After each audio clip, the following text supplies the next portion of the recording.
You're not even ready for the kind of storm this story is about to unleash because honestly, who would ever put Meghan Markle and Prince Andrew in the same sentence? It sounds wild, unbelievable, messy. But trust me, once you hear what Andrew Lownie has finally dragged out into the light, you'll never look at either of them the same way again. The connections, the timing, the overlaps. It's like all the puzzle pieces were always there, but nobody bothered to fit them together until now. And Andrew Lownie isn't some random YouTuber stirring gossip for fun. This man is a fearless royal biographer, known for digging deep into the kind of secrets the palace prays will stay buried. He spent years knee-deep in Prince Andrew's darkest chapters. Yes, those chapters. And he's not the type who relies on whispers or vague rumors. His sources are people who were actually present, people who saw and heard things firsthand, people who have stayed silent for years, until now. And believe me, Lownie didn't get away with this easily. He faced pushback, threats, pressure from powerful places, but he kept going because what he found was just too explosive to ignore. And guess who lands right in the middle of this tangled web? Meghan Markle. Everything begins way before she ever met Harry, way before the royal wedding, way before Oprah. It starts in September 2013 in Toronto, Canada. Meghan was just another TV actress filming Suits and trying to climb her way up the ladder. That's the story she's always sold. The innocent, hardworking actress struggling to make it on her own. But behind the scenes, a whole different narrative was playing out. Sources quietly revealed that Prince Andrew visited Toronto that exact month. And here's where it gets jaw-dropping. Meghan didn't just happen to be in the same city. She allegedly met him,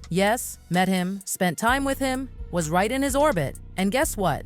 Meghan lived 4 blocks from where Andrew stayed. That is not a coincidence. That is convenience that practically screams for attention. This meeting, completely hidden, never disclosed to the public. No interview, no biography, no palace source ever mentioned it, until now. And it turns out, Toronto was just the beginning, because while Toronto raised eyebrows, New York raises the stakes even higher. Meghan spent a ton of time in New York, and guess who else practically lived there back then? Princess Eugenie and Princess Beatrice, Andrew's daughters, and these weren't distant acquaintances for Meghan. They were part of her social circle. They hung out with the same people, went to the same parties, posed with the same friends on social media. In 2014, Meghan's hairstylist posted photos with her. That same year, Eugenie posted photos with the exact same guy. Same vibe, same setting, same circle. And then there's Marcus Anderson, the man who practically glues this entire scandal together. The global membership director of Soho House, Meghan's best friend, her constant shadow, her fixer, her guide. He's everywhere she goes. London, Paris, New York, like he's her unofficial handler. But what people didn't know, Marcus was also incredibly close to Eugenie and Beatrice. He wasn't just Meghan's connector, he was their connector too. And all of them orbited around the same powerful billionaire. Ron Burkle, the owner of Soho House, a man with deep, very questionable connections, including people in Epstein's orbit. And here's the kicker. Burkle allegedly flew Meghan around on his private jet, while Harry, the actual Prince of England, flew economy. Just imagine the dynamic. The Hollywood actress in luxury, the prince in coach. How does that even make sense? Something in that picture is seriously off. But if you think that's strange, wait until Jamaica enters the chat. March 2017, Tom Inskip's wedding, one of Harry's closest friends, a huge gathering of royals, elites, and inner circle insiders. And this wedding is where the lies start to crumble like dry sand. Because when Meghan married Harry, Fergie, Sarah Ferguson, swore she had never met Meghan before the royal wedding. Never. She made that crystal clear. Except she had. She was at that Jamaica wedding. Andrew was allegedly there too. And there are photos, not rumors, not gossip, actual photos, proving Eugenie and Fergie were at that event. And Meghan? She was there too, flown in on Burkle's jet again, while Harry flew commercial. So why would Fergie lie? Why pretend she never crossed paths with Meghan when they were literally at the same event? Unless that meeting wasn't casual at all. Unless there was something much bigger happening. And every single thread leads back to the same place, Soho House. Not just a club, a network, a gatekeeping machine, a world of powerful connections and silent deals, a place where privacy is protected at all costs. And Marcus Anderson? He wasn't some random employee.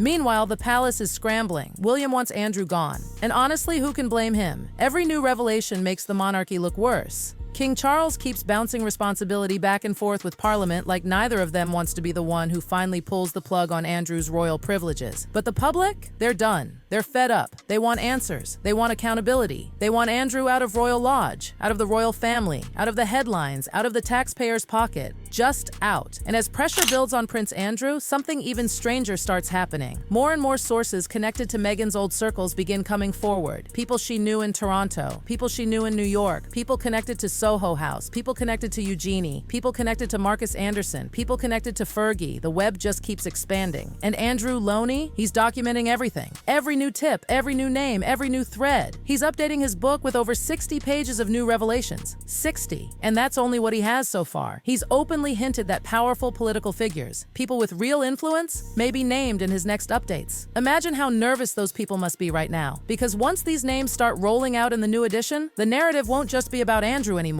It won't just be about Epstein. It won't just be about the Yorks. This story is going to spill way beyond the royal family. It will touch politics, business, Hollywood, the elite social scene, and Meghan is positioned right at the center of this expanding spiderweb. Let's lay out the facts again, the way Lownie presents them. Meghan allegedly met Andrew in 2013 in Toronto. She spent significant time with his daughters. She attended the same events as Fergie. She was flown around on private jets by a billionaire connected to Epstein's orbit. She had Marcus Anderson, a man deeply tied to the Yorks, guiding her entry into British high society. Virginia's lawyer actively wanted to question her regarding Andrew's case, and Fergie lied about not meeting her before the royal wedding. These aren't tiny coincidences. These are major overlaps that form a pattern. Too many connections, too many lies, too many convenient friendships, too many shared spaces, shared parties, shared secrets. And what makes this even more chilling is that the mainstream media refuses to touch it. They stay far away from anything that links Meghan and Andrew in the same storyline, even though the breadcrumbs are everywhere, even though the timelines intersect perfectly, even though the key players are the same. But Lownie isn't backing down. The sources aren't backing down. The leaks aren't stopping. And the truth is slowly, painfully, dramatically pushing its way into the public eye. And as this happens, Meghan's carefully crafted "I was just an innocent outsider" narrative starts to fall apart, because maybe she wasn't an outsider at all. Maybe she was way more connected, way more informed, way more involved than anyone realized. And if she truly holds information that could have impacted Andrew's case, if she was involved enough that Virginia's legal team wanted her deposed, then this story is bigger than anything the royal family ever prepared for.